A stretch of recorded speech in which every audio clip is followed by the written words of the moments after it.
sobre los hechos que se registran en el país y en el mundo. Les recordamos seguirnos también en vivo y directo a través de la web en la www.teleuniversotv.com.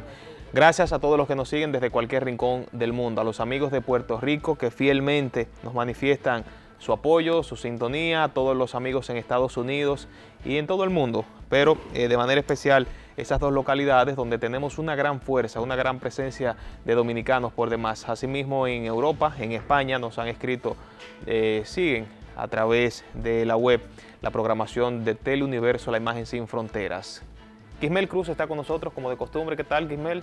Buenos días, o mejor dicho, buenas tardes. Pero seguro, ya pasó Claro de las 12 sí. hace rato. Buenas tardes, mi gente, buenas tardes, Luis. ¿Qué tal? Ay, yo sí noto a Luis apagado en el día de hoy. ¿Y por Luis qué? debió venir así de blanco o de rojo vino. No, yo te doy el o rojo. algo así como azul. El rojo te ha identificado y te va muy bien. En el caso mío, yo juego, prefiero a veces, mayormente, ¿no?, los colores sobrios y a veces un rojo bien encendido, un amarillo claro. Hoy tú debiste venir con la bandera encima. Bueno, de hecho tengo rojo, azul y un poco de blanco. Sí, pero no así, algo más vivaz. Así como yo estoy en este fondo con azul y rojo. Va a seguir. Y un poquito más de blanco. No, señores, felicidades mira, para la República Dominicana. Digo yo que a esta hora ya un 85% de la población ha almorzado. El dominicano Tradicional. a las 12 no falla con su almuerzo. Es tradición dominicana. Sí. Y nada, yo aquí, llevándome quien me trajo, me está saliendo una espinilla, de esas que salen por dentro. Eso es el Ay, diablo. le está llegando el periodo al niño. Eso es el diablo.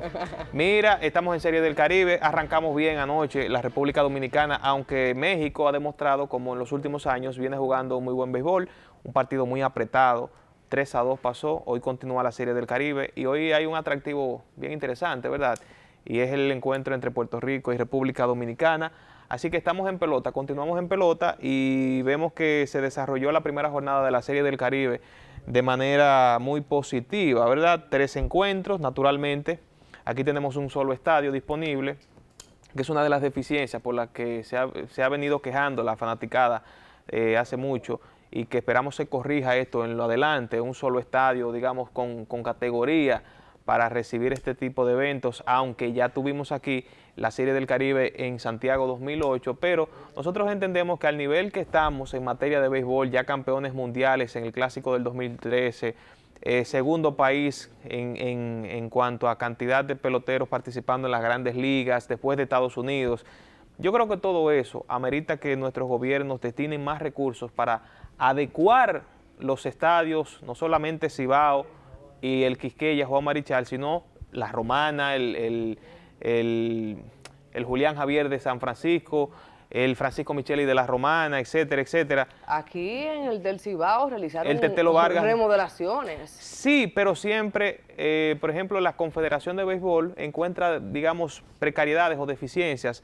en estas estructuras para que se realicen eventos de esta magnitud, igual que en el Clásico Mundial de Béisbol. Pero yo entiendo que a la altura en que estamos, ya, por ejemplo, San Francisco de Macorís, hubiese sido un lujo que San Francisco montara la Serie del Caribe como corresponde en esta ocasión en su casa, aunque eso tú no lo puedes... Hay muchas imperfecciones no lo puedes en el de San Francisco de ajustar Macorís. de manera precisa porque tú seleccionas con antelación, ¿verdad?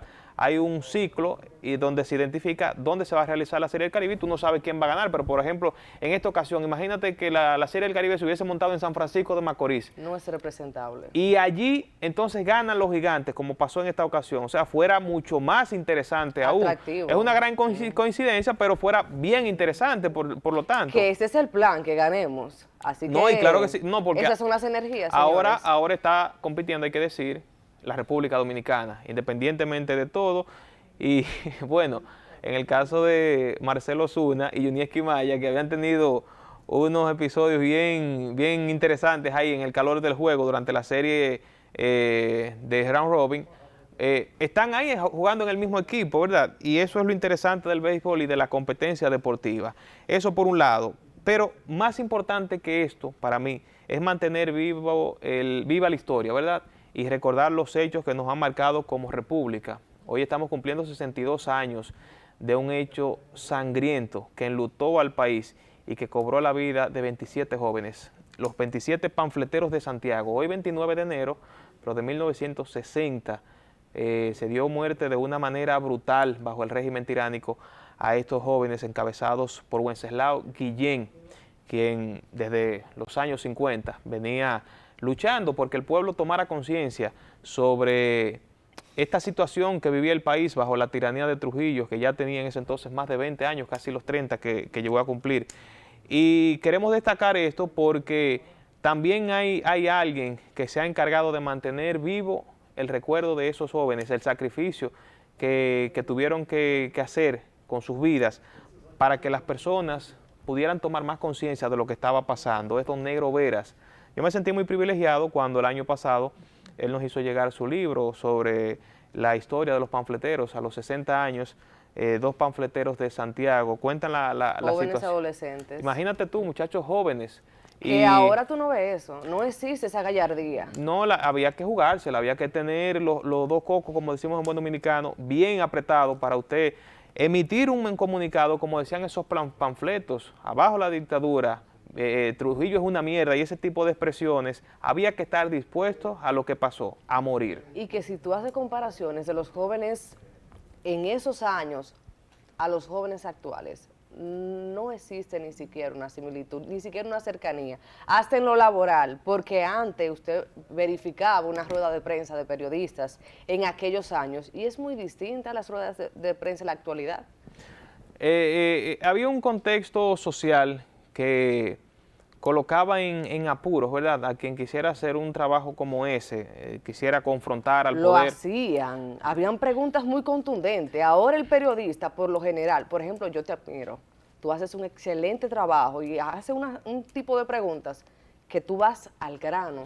Pero Luis, no todo mundo hace ese tipo de preguntas y hace preguntas que molesten. Lo que pasa con el periodismo, y debo decirlo con mucha pena, que mucha gente lo ve como una oportunidad de hacerse de dinero.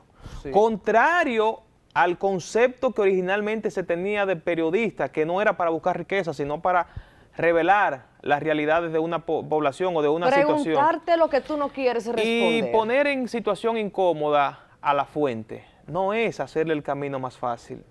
Ese es el trabajo del periodista realmente, hacer incomodar a quien está cuestionando. Y es lo que ha cambiado. No a quien está cuestionando, es que si tú no has hecho nada. Es que lo otro es relaciones públicas. Sí, es exacto, pero oye, ¿qué es lo que pasa? Tú no te tienes que sentir incómodo si tú no estás haciendo absolutamente nada inadecuado. No, porque inadecuado. hay una tarea propia de quienes están ocupando una posición y es hacer lucir bien a la posición que representan y a la institución que está representando en esa posición. Sí. Tú tienes ahí el caso de cualquier funcionario, a través de sus vocerías busca que se proyecte todo lo positivo, eso es natural, eso está bien. Pero debe haber un grupo que lleve totalmente el margen entonces del periodismo. entra en vigencia el criterio del contrapeso desde los medios. Y por eso te decía que ha cambiado totalmente este criterio y veíamos que antes el periodismo se ejercía para sacar a la luz la realidad de las cosas, incomodando a las fuentes, cuestionando, preguntando, haciendo críticas. Ahora la gente se mete a los medios de comunicación, y lo voy a decir lo más llano posible, para hacerse de dinero. Sí. Ahora, con todas las facilidades, no facilidades, las debilidades de las leyes de medios y el vano, digamos, el vano argumento de que la libertad de expresión es para todos, se permite que todo aquel que quiera hacer un registro como persona física lo haga y empiece a cobrar publicidad por estar en los medios. Sí. Eso es algo que yo veo hasta denigrante. Ver cómo personas se me acercan, que lo han hecho varias, y me dicen, ven acá, ¿cómo es que yo hago para registrar un programa? Ahora yo estoy pegado en mi gobierno para que me entren anuncios. Y digo, pero ven acá, mi hermano. Yo pasé casi 7 años para terminar mi carrera y no quiero decir que el hecho de haber estudiado comunicación social o periodismo te ponga por encima de los demás. Aquí hay gente que no ha estudiado periodismo, no ha estudiado comunicación y son unos expertos en temas de investigación y comunicando sus ideas y sus investigaciones, ¿verdad? Porque eso es una de las etapas del periodismo, investigar, indagar y difundir o dar a conocer. Lo hacen de manera magistral. Pero cuando tú ves que las personas lo hacen por un mero objetivo mercantil, es vergonzoso. Económico. Exacto. Entonces, volviendo a la raíz del tema, había en todo el sentido de la palabra que tener el valor para usted confrontar el régimen de cosas que estaba pasando. Y por eso hoy yo quería destacar esto es sumamente importante para nosotros que las nuevas generaciones fundamentalmente conozcan lo que pasó en el pasado Para y que no se repita. los traumas que se vivió posterior a estas ejecuciones, porque quienes pudieron sobrevivir se mantuvieron en un sosiego tremendo para poder permanecer con vida, incluso escondiéndose y todo esto. Bueno, pues hoy a las 8 de la noche en Teleuniverso hay un trabajo súper interesante que se ha preparado sobre este aniversario de ese acontecimiento, conducido nada más y nada menos que por el historiador Edwin Espinal. Es un gran historiador, un gran profesional, gran abogado, conocedor de temas de derecho de autor y un sinnúmero de ramas del conocimiento. Edwin es tremendo. Yo creo que Teleuniverso dio un palo al poder tenerlo como el conductor de esta programación que se va a preparar hoy a las 8 de la noche en Teleuniverso sobre los panfleteros. Perfecto. Ahí hay participación de Don Negro Veras, va a salir ahí, así como otras personalidades, por lo que usted no se lo puede perder. En otro tema, y volviendo ya a lo de actualidad, bueno, debemos destacar, ahora sí vamos a pedir, señor director, la imagen del señor Francisco Apolinar Flores.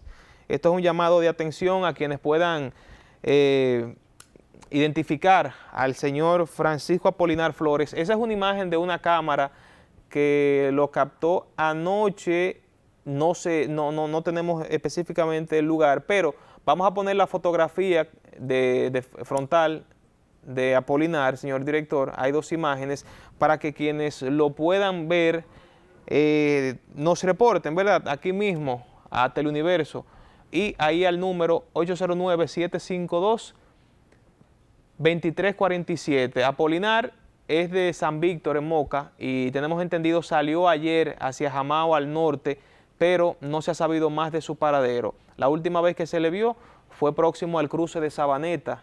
Esto es allá en la parte norte de la provincia de Espaillat, ¿verdad? Y camino a Gaspar Hernández, donde se va a Sabaneta de Yásica, Gaspar Hernández, Veragua, toda esa zona. Entonces en el famoso cruce, ahí se le vio por última vez. O sea que si alguien puede identificar al señor Apolinar, por favor, llamar a las autoridades, detenerlo, porque hay una situación de salud, según nos explicaron sus familiares, que posiblemente le hizo caer en un estado depresivo.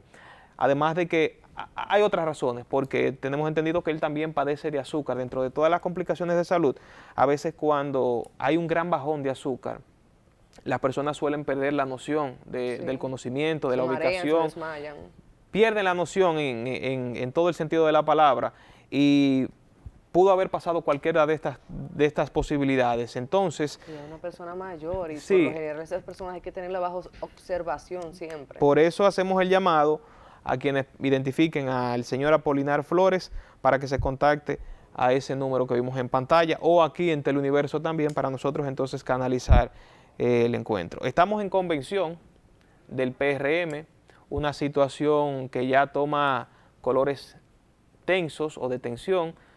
Hoy ha acontecido algo interesante, atención a toda la audiencia, porque el presidente tenía una intensa agenda a agotar entre La Vega y Santiago. Tamboril, estaría en Tamboril también se esperaba que a esta hora estuviese en el Parque Víctor Espaillat Mera, inaugurando una serie de proyectos, ¿verdad?, del ámbito empresarial, así como del ámbito público. Propiamente en La Vega había una subestación, creo que iba a estar inaugurando, pero el presidente sorpresivamente no se presentó.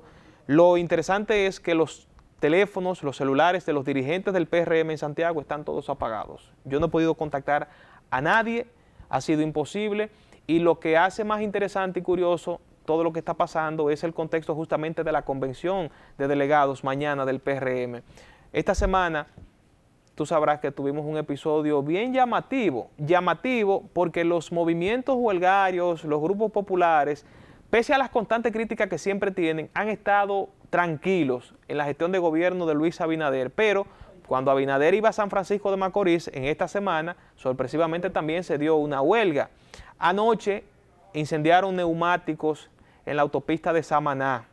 No se ha precisado por qué motivos, no se ha precisado razones, no se ha identificado a quienes llevaron a cabo esta acción. Lo cierto es que llama suspicacia, ¿verdad?, el que ante esta convención de delegados disgusto de una parte significativa de la militancia y dirigencia del PRM, entonces pasen en esta semana estos actos de rebeldía, ¿verdad? ¿Qué sucede? Nosotros vimos, por ejemplo, a un Guido Gómez Mazara referirse de manera enérgica a lo que pudiera pasar si se aprueban los estatutos como lo trabajó la comisión de esa reforma de la manera en que los propuso, porque entiende la militancia que no fueron lo suficientemente integrales en la convocatoria para que las bases, la militancia propiamente del PRM, participe de esa votación, por lo que ellos entienden se busca imponer a los candidatos y ratificar a quienes están al frente del PRM, ¿verdad? Que tú sabes que son Popi. José Ignacio Paliza, presidente, y Carolina Mejía, secretaria, son popis. Entonces, hay una militancia que está exigiendo, por ejemplo, la reposición de Andrés Bautista, que era el presidente originalmente cuando se fundó el PRM de la organización y dirigente tradicional y de mucha importancia durante la etapa del anterior PRD, pero obviamente cuando entra en la etapa de lo de Odebrecht, tuvo que retirarse de esa posición. Entonces Guido hace la advertencia por todas esas inconformidades, ¿verdad? Y esto pudiera entonces retornar a aquella imagen que tenía el PRD de que inmediatamente se ponían de acuerdo en algo, se dividían al rato. Tradicionalmente han habido varios episodios en donde el PRM, anterior PRD, tuvo divisiones y posiblemente la más simbólica fue aquella del 73 cuando Juan Bosch parte y funda el PLD. Tuvimos luego las divisiones de Peña Gómez, Jacobo Masluta, y bueno, si nos vamos en el tiempo, atrás en el tiempo, nos vamos a encontrar con varias rupturas que ha tenido el PRM anterior PRD. Entonces, uno lo que está preocupado porque uno ve un partido de gobierno que está en el ejercicio del gobierno y que aún ahí no logran ponerse de acuerdo. Mira, yo te voy a decir una cosa. Hay momentos en los que definitivamente sí hay que realizar ciertos cambios, pero hay otros en los que no, porque nadie garantiza que los cambios que se van a ejecutar en el día de mañana, si llegan a un acuerdo en la convención, se queden fijos, porque es que al cambiar los gobiernos, yo no sé por qué razón, pero es manía, repito, que tienen anual, en cada intercambio de gobierno, siempre hay que hacer modificaciones. Alguien no está de acuerdo con algún artículo. El PRM, y aunque eso se da en todos los partidos, pero el PRM, como dije, anterior PRD, siempre ha tenido problemas para acatar los lineamientos. Tú te das cuenta ahora que hay un sinnúmero de dirigentes de importancia incluso, y el caso más notorio puede ser Ramón Alburquerque, que inmediatamente el presidente dice una cosa, él es el primero que sale y dice, no, eso no es así, eso es de esta manera. Tú te das cuenta los niveles entonces de descoordinación o de obediencia, si se quiere, lo difícil que se hace para que ese partido pueda acatar una línea. En la oposición, sí hay que decir, se vieron muy unificados, pero querían llegar al gobierno. Pero mira cómo están las cosas ahora. Hay mucha tensión, o sea, demasiada. Un sinnúmero de componentes dentro de este contexto. Entonces el presidente suspende esta agenda totalmente. En la tarde también tenía varias actividades aquí en Santiago y todo, según fuentes que nos han informado, ¿verdad? Todo se debe a un asunto de seguridad. Mira. Amenazas directas, no lo sabemos, pero todo tiene que ver con la seguridad del presidente y por eso es preferible que sea la vicepresidenta Raquel Peña quien asistiera a los actos en cuestión. En todos los gobiernos siempre hay inconvenientes, en todos los gobiernos hay ciudadanos que están inconformes, posiblemente porque tengan preferencia por un partido que no sea el actual, por inconvenientes de la inflación que siempre han existido. Guido hizo nuevamente dijo de forma enérgica su postura o parte de su discurso. Él dijo, coño, pero cuando estábamos en la oposición y buscábamos los votos, ustedes no le pedían currículums a los compañeros. Entonces ahora esa es la excusa más recurrida, ¿no? Que no están preparados, que sé yo cuánto. Y dije hace un tiempo... Esa parte yo la veo positiva, que se evalúe el perfil de cada integrante. Sí, lo que pasa que en cierto sentido Guido tiene algo de razón, y es que vemos una gran parte incluso de la oposición al PRM que está dentro del gabinete y tú ves dirigentes tradicionales del partido que están fuera porque no tienen la preparación. Pero ahí yo estoy de acuerdo con Guido. O sea, cuando tú estabas buscando los votos, tú no le pediste ni siquiera que se preparara. O sea, tú no te visualizabas en el poder. Es un tema controversial y delicado porque es lo que te digo. Hay muchas opiniones encontradas, porque tuve la parte positiva de que si yo trabajé arduamente en el proceso de elección, yo quiero ver frutos de esto, pero también debe evaluarse que se necesita una preparación, porque precisamente ese ha sido el inconveniente de los antiguos gobiernos, que la población se ha quejado porque los que están posiblemente no cuenten o que no cumplan con los requisitos para estar en esa posición. Y eso demuestra también la ineficacia en el manejo de los recursos que tienen nuestros partidos políticos. Vemos partidos que compiten por llegar al poder. Sí. Se preparan para el ejercicio para el ejercicio del poder no, para alcanzar el poder, pero no se preparan en su formación. No, dentro de esos recursos uno entiende que recibe el partido de gobierno, los partidos de oposición, que son muchos, porque estando en la oposición, yo te puedo decir a ti como partido mayoritario, por ejemplo, la Fuerza del Pueblo y el PLD están recibiendo gran cantidad de dinero. Destine un monto para la formación política de sus dirigentes, porque usted compite no para estar en la oposición siempre, aunque eso también es un negocio. Usted quiere llegar al poder. Luis, es que siempre van a surgir inconvenientes. Ve, por ejemplo, con la presidenta que se eligió de Honduras, Xiomara Castro. Sí.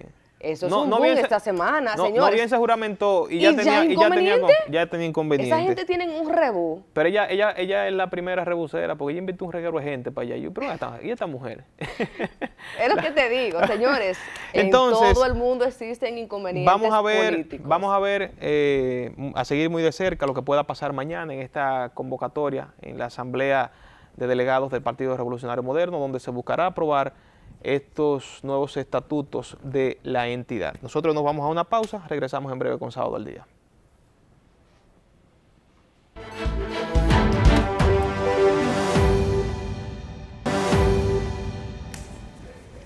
Es que después dicen que entonces es un programa.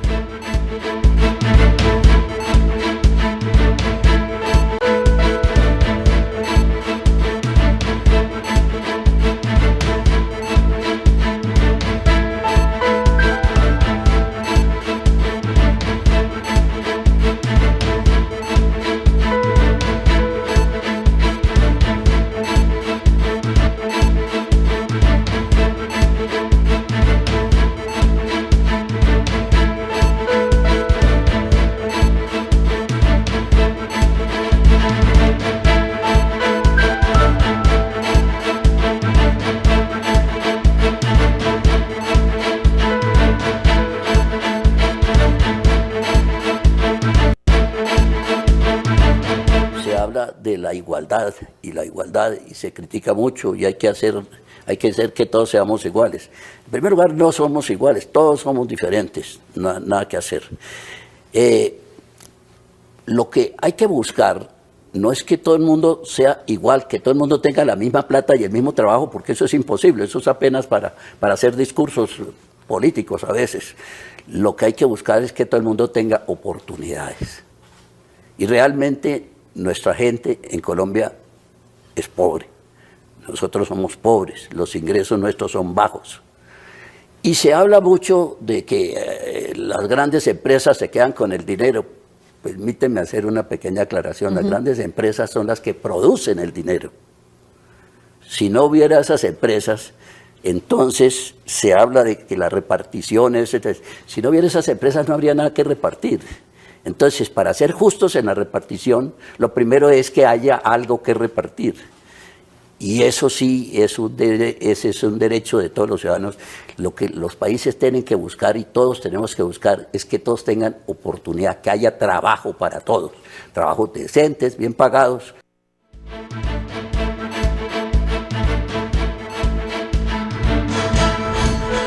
Uno se ríe, pero es verdad. Ese es Luis Carlos Sarmiento Angulo, uno de los hombres más ricos de Colombia, de América y del mundo. Quisimos compartir en el corto reflexivo esta posición que tiene sobre un tema ante el cual las masas, ¿verdad?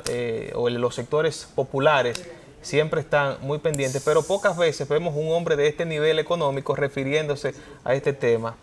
Conclusiones, sáquelo usted después de ver el video. Es tiempo de la Conexión X y ahora tenemos el placer de recibir a una mujer que se ha identificado en su lucha contra el cáncer, pero no solamente en su lucha contra el cáncer, ayudando a pacientes, sino porque ella también tuvo una experiencia y por lo tanto conoce muy bien el tema, desde adentro, desde afuera, desde su propia historia, desde otras historias. Está con nosotros la doctora Nali Cruz, directora también del Instituto Oncológico Regional del Cibao. Bienvenida, doctora. Gracias, buenas tardes. Bienvenida. ¿Cómo se siente?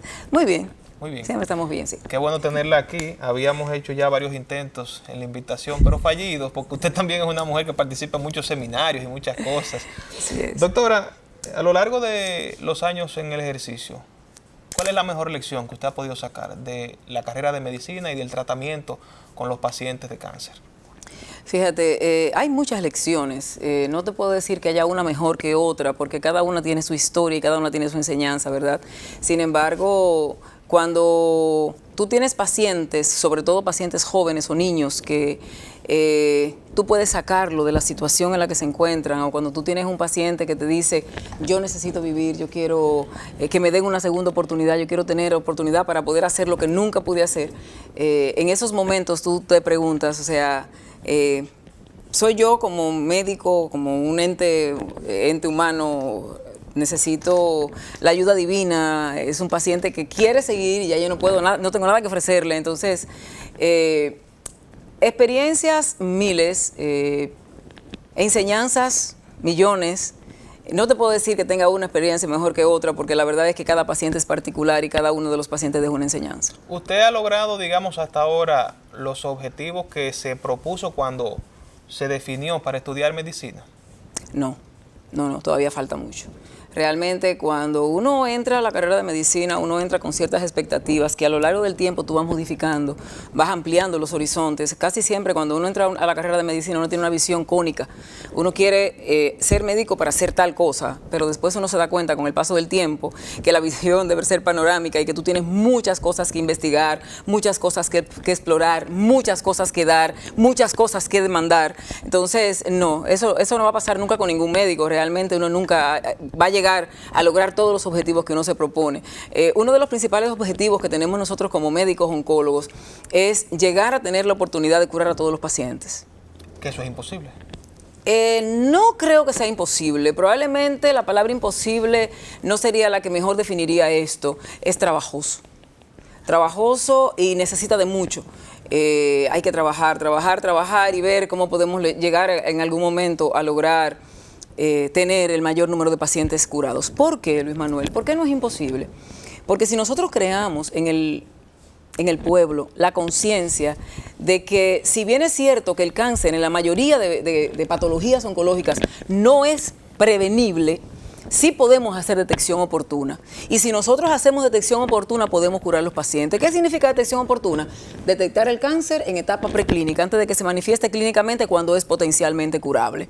Entonces, el mensaje que tiene que llegar al pueblo es que hay que buscarse mientras estamos sanos, porque cualquier enfermedad que se encuentra antes de que se manifieste es potencialmente curable.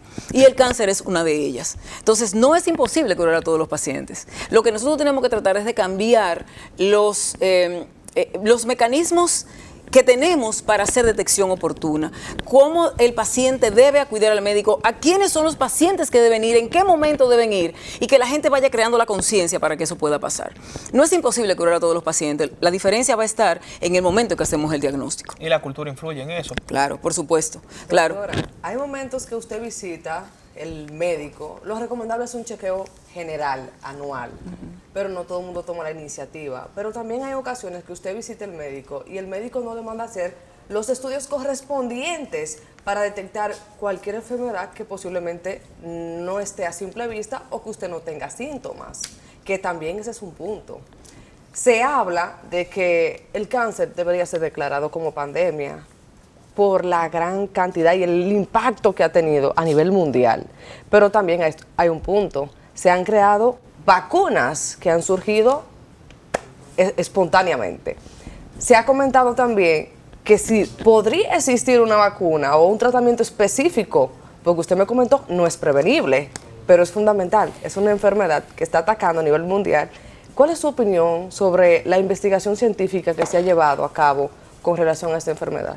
Mira, es que va a depender mucho del tipo de cáncer que estemos hablando, porque el cáncer es un conjunto de enfermedades, no es una enfermedad realmente. Es un grupo de enfermedades que tiene características específicas y cada uno de los tumores es característico del tipo de tumor, de la localización, del individuo que lo está aportando inclusive.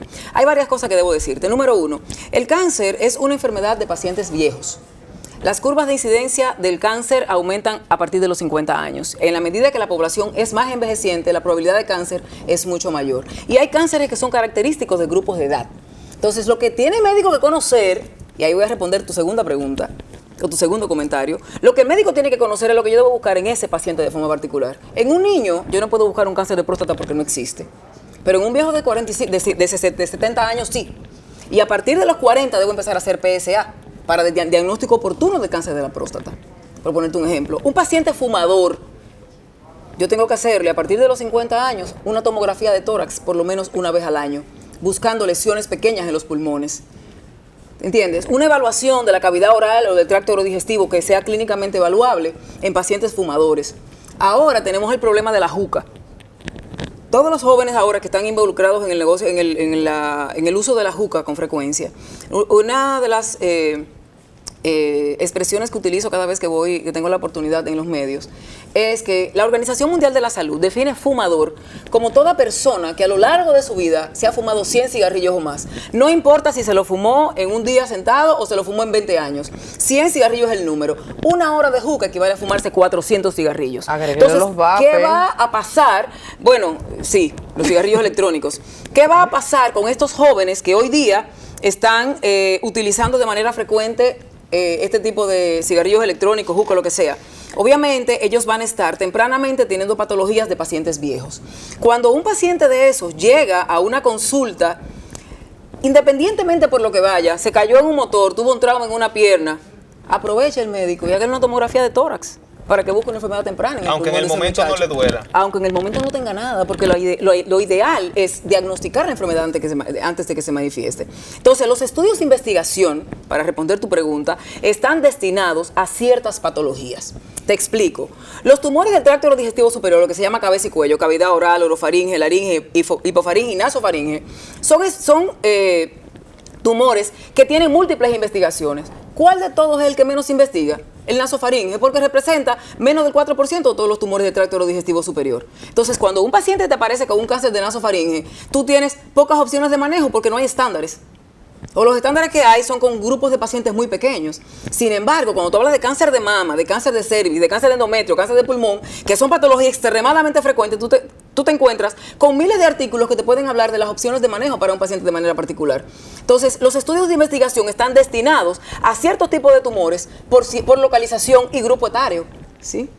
Bueno, vamos a hacer una pausa que corresponde y volvemos con más de esta entrevista con la doctora Nali Cruz aquí en Sábado al Día y la Conexión X.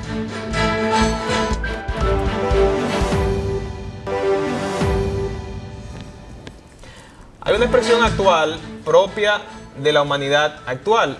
Todo produce cáncer. La doctora Nali Cruz, oncóloga, está con nosotros. Doctora, ¿qué opinión le merece ese criterio, digamos, anarquista que ha tenido ya, que ha asumido la sociedad actual? Fíjate, es una pregunta interesante, Luis Manuel, porque no es que todo produce cáncer. Lo que pasa es que la población hoy día es más envejeciente. El estilo de vida es totalmente diferente a como era hace 30 años atrás. Y es cierto, estamos más expuestos.